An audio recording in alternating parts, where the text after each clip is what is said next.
It would be a waste of time to save money for a girl who will not even be an heir.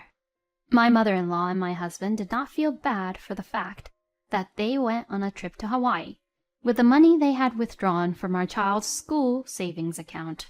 I had run out of patience and declared, "I'm getting a divorce." My relatives were furious when they heard that. We all stormed into my parents-in-law's house, but there an even more shocking fact was revealed. I am Rachel, a 31-year-old office worker in a dual-income family. We have a family of 3, my husband Daniel and our daughter Mia.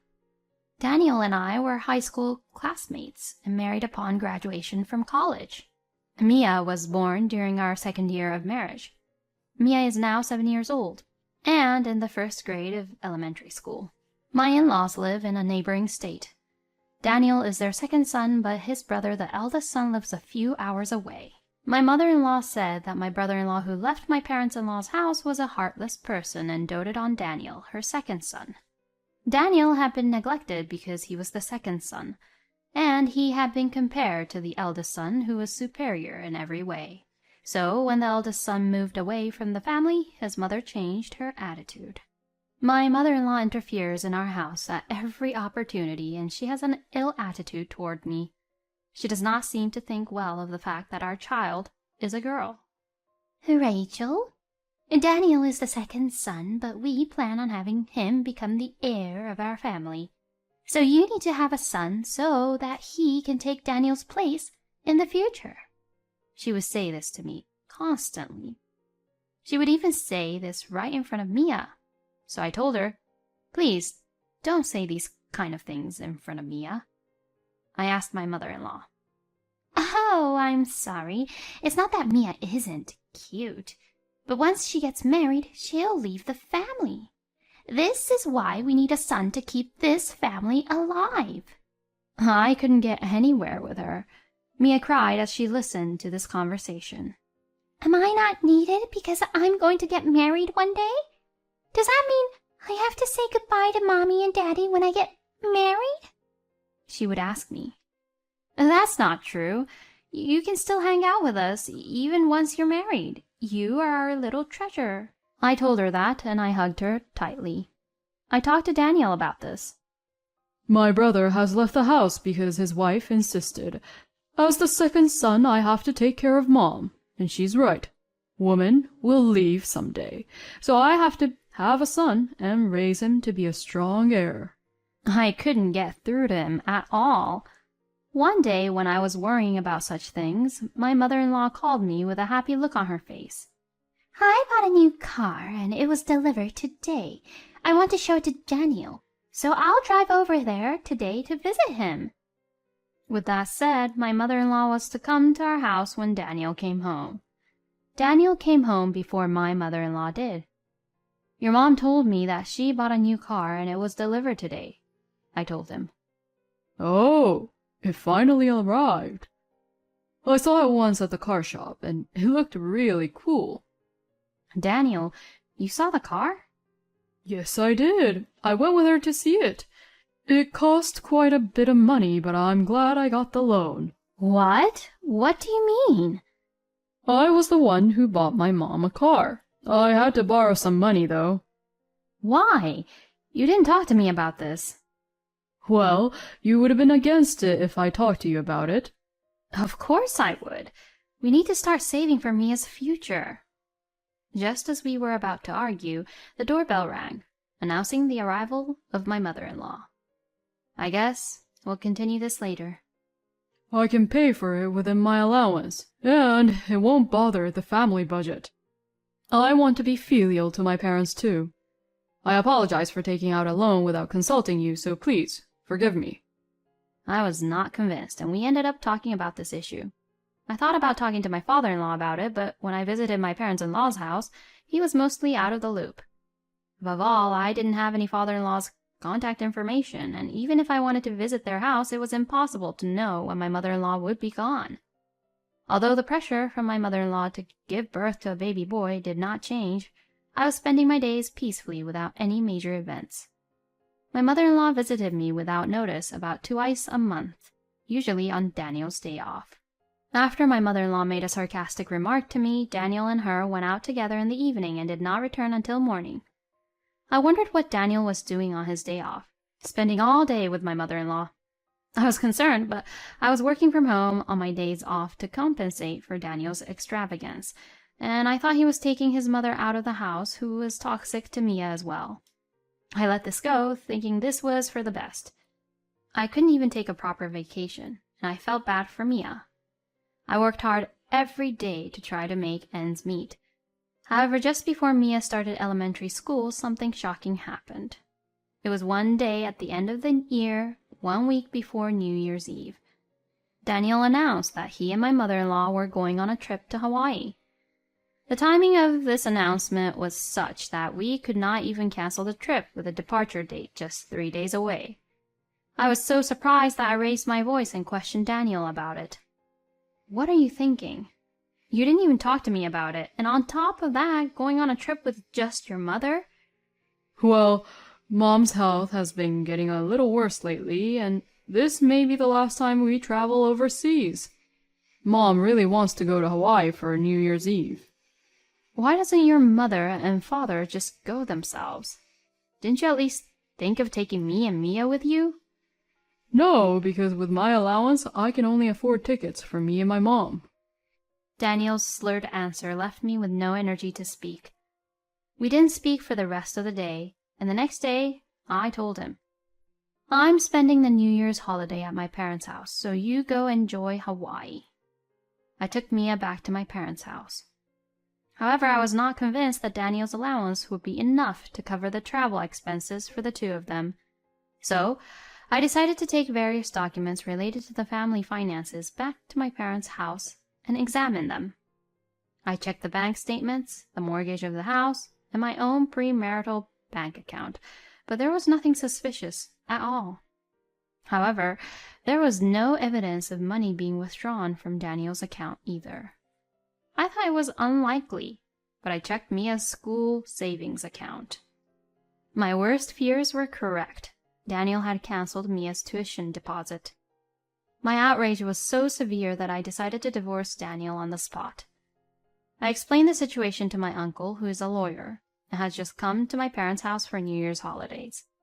I asked him for advice about divorce. "I'm sorry, Uncle. I didn't want to bring it up at a time like this." What's wrong? Did something happen?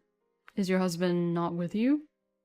"About that, he's currently on a trip to Hawaii with his mother.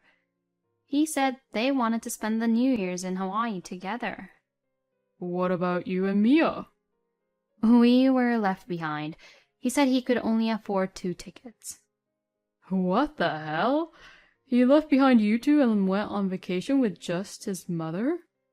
"Yes, and on top of that, the money for the trip came out of Mia's tuition fees." I don't want to be negative, but Rachel, you should divorce a man like that. "Yes, I think so too. But I don't know the law. I was wondering if you could help me." Of course. Leave it to me. But I'm not a divorce lawyer, so I'll ask my wife to help me. My uncle and his wife are both lawyers, and my uncle's area of expertise seems to be business management. I asked my aunt, who is a lawyer with a strong background in divorce matters, to help me. "I heard from my husband. Leave it to me. Let's punish him thoroughly." She became a very reliable ally. I proceeded with the story in more detail. I told her about my mother-in-law's car, which she had bought with Daniel's loan. We decided that we should do some research on our family's financial situation. Now my other uncle, who is an accountant, joined in. Anyway, the 3 of them were more determined than I was to punish Daniel and my mother-in-law. I apologized repeatedly, saying, "I'm sorry I put you through all this on New Year's." "What are you talking about? You know what happens when you make enemies of a family like ours at a time like this. I'm going to make sure they pay." My aunt laughed and patted me on the back. "Yes, that's right. There are many lawyers, accountants, and judicial scriveners in my family." After New Year's, we waited for Daniel and my mother-in-law to return back home. After the New Year's holiday, all the relatives decided to storm into my parents-in-law's house and confront them with the divorce papers. On the day of the operation, Daniel and his mother-in-law had already returned back home. We found out that Daniel and his mother-in-law had already returned back home and were spending time at my parents-in-law's house, as I had expected. I called Daniel and headed to my parents-in-law's house. My parents, my lawyer, and my accountant, plus my brother, who does martial arts as a hobby, were there just in case something happened to us. This large group of 8 people went to my parents-in-law's house. Happy New Year! I came here today to discuss my divorce from you, Daniel. I'm here to discuss it with your parents as well. What a way to start the year. I told you, I'm sorry for being selfish. That's about the trip you took with your mother, isn't it? Daniel, where did you get the money from for your travel expenses? What? From my allowance. You're lying. You canceled Mia's tuition fees without permission, didn't you? You went there with that money, didn't you? How do you... Don't just show up here with all these people and say whatever you want. My son doesn't need a wife like you. You're never going to have a baby boy anyways. You took most of Daniel's salary for the girl, and it mostly went towards her tuition, right? So it's none of your business what he does with it. My mother-in-law interrupts me. With all due respect, the salaries of 2 married people become joint property. It can't belong to only one of them. To my lawyer uncle who defended me, my mother-in-law says, "Shut up, you outsider!" she yells. Before my aunt could open her mouth to say something in reply, my father-in-law, who had been airing his grievances for so long, spoke up. Enough! I already know everything. I didn't think you would go this far. You're selfishly using the money from your grandchild's future. We're getting a divorce too.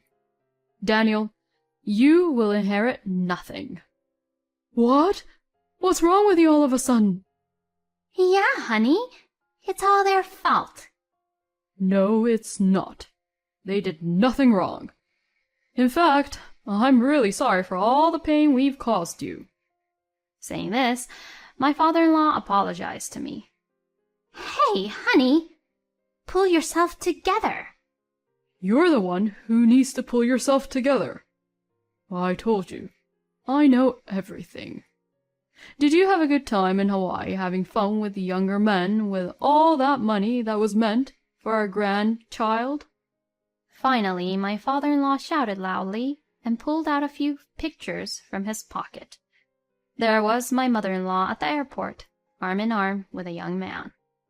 Next to him was Daniel, holding hands with a woman. What is this? I don't know anything about this. No, this is all a misunderstanding. Daniel and his mother had been using Mia's tuition money to go on double dates with their lovers. They even went to Hawaii. In fact, at New Year's, my uncle contacted my father-in-law to inform him about my divorce.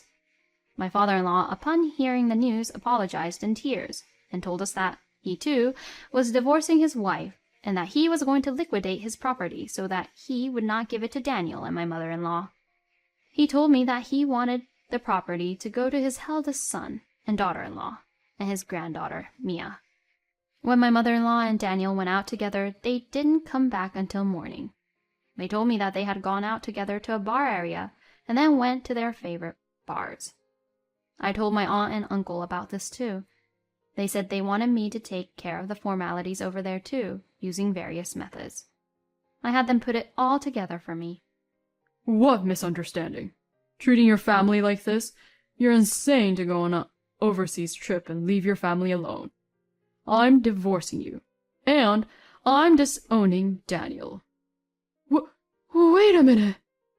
Daniel and my mother-in-law, looking pale and desperate, pleaded with my father-in-law. My aunt, who is a lawyer, and my uncle opened their mouths. Unfortunately, we will not wait for you. We have a claim for alimony related to the divorce and a claim for usury. We are the ones who will be taking care of the request against the two of you. The sale of the house in your father's name will be completed next month. We are also proceeding with the property procedures. We have also contacted the eldest son, and we are planning to contact him in the future. He will take care of your father from now on. How could you? Why didn't you say anything? It's because you didn't listen to me. You bullied our eldest son's wife and kicked her out of this house. And now you're causing trouble for our second son's wife and her child. Don't you know anything about shame? I've spoken with my sister-in-law. She also says she doesn't want to have anything to do with you guys. She agreed to this conversation on the condition that we completely distance ourselves from you. Alimony for Daniel's affair, child support for Mia, and refunds for spending money from the family budget. It's going to take a lot of money, and we will make sure you pay it in full. Rachel, listen to me. Listen? You've done so many selfish things without telling me, and now you want to tell me what? You have your mother and your lover. Anyway, I don't want to see or hear from you ever again. Just stay out of my life. No. What about Mia? A child needs a father. She needs a father, sure, but it's not you. A man who neglects his family and spends all their money, I can't call someone like that a father. I said these words and left my parents-in-law's house. The rest was taken care of by my remaining relatives. When I was about to leave my in-laws' house, Daniel chased after me. My brother and cousin seized Daniel when he grabbed my arm and dragged him back into the house. This was the last time I saw Daniel. Later that day, the divorce was finalized, and a little later, I received news that my ex-father-in-law sold his house and rented a small house in the town where my ex-brother-in-law and his wife live. I heard that my ex-brothers-in-law were actually going to take them in their home, but my ex-father-in-law said, I couldn't stop my wife from picking on our daughter-in-law. I couldn't ask you to take me in. I have money for my own retirement, so I will live comfortably on my own. And he declined their offer. However, the children at my ex-brother-in-law's place seem to love their grandfather. They always go and play at their grandfather's house after school and then go home. My ex-brother-in-law also seems to be enjoying this because his children could not see their grandfather because of my ex-mother-in-law. And my ex-brother-in-law's wife, my ex-sister-in-law, and I got to know each other through this one incident. We often get together during long vacations to let our children play with each other. The last time I saw Daniel was that day. Mia herself refused to see Daniel. When I was not around, my ex-mother-in-law and Daniel repeatedly said to Mia, "If only you were a boy." Mia was traumatized by this. She was afraid that they would say such words to her again, so she refused to see Daniel. When Mia grows up, she may want to see him again, but until she says that, I won't let Daniel see Mia. My ex-father-in-law sold his house, so Daniel ended up taking care of my ex-mother-in-law. They are living together in the house where our family used to live. However, since we were both working, taking in my ex-mother-in-law, who has no job, has meant that the family income has gone down while his expenses have gone up. My ex-mother-in-law started working part-time at a local supermarket. Daniel also started working part-time at night. The reason I know this is because a neighbor witnessed this, and was a good friend of mine, contacted me to ask what happened. I explained the whole thing to him. I don't know what happened after that, but in that neighborhood, I'm sure they're struggling to survive. Furthermore, it seems that my mother-in-law had fallen in love with a young man and had even borrowed money to pay him off. She is now piled with debt. According to my aunt, they will both go bankrupt before long. I rented a house near my parents' house and live with Mia. My brother and parents love Mia very much and often take her to play with them on holidays. My brother, who's a bachelor, said, I'm not thinking of getting married at all, and I don't want to have children of my own, but I don't know if it's because of that, but Mia is really cute and I would do anything for her. He takes Mia to his work barbecues and lets Mia play with children her own age. I once asked Mia if she misses her father.